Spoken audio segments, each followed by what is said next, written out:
இனிய காலை வணக்கம் அன்புக்குரிய மாணவர்களே. இன்றைக்கி ஒரு அற்புதமான குறள் பார்க்கலாம். ஆங்கமை வெய்திய கண்ணும் பயமின்றே வேந்தமை இல்லாத நாடு. ஒரு நாடு என்று இருந்தால் அந்த நாட்டில் எல்லா வளங்களும் நிறைந்திருக்க வேண்டும்.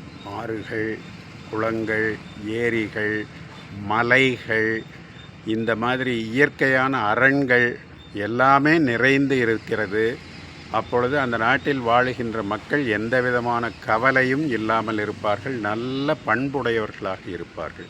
இப்படி இருந்தும் அந்த நாட்டின் அரசன் ஒத்த பண்பு இல்லாமல், மக்கள் மீது அருள் இல்லாமல், இரக்கமில்லாமல் இருந்தால் மேற்கூறிய வளங்கள் நிறைந்திருந்தும் அந்த நாட்டு மக்கள் அந்த அரசனிடம் அன்போடு நடந்து கொண்டாலும் அந்த மன்னன் அருள் இல்லை என்றால், இரக்கமில்லை என்றால், பண்பு இல்லை என்றால் அந்த நாட்டின் வளத்தால் அந்த மக்களுக்கு ஒரு பயனும் இல்லை. எனவே அரசன் பொருத்தமானமாக செம்மையான அரசனாக இருந்தால்தான் நாட்டு மக்கள் நிம்மதியாக வாழ முடியும்.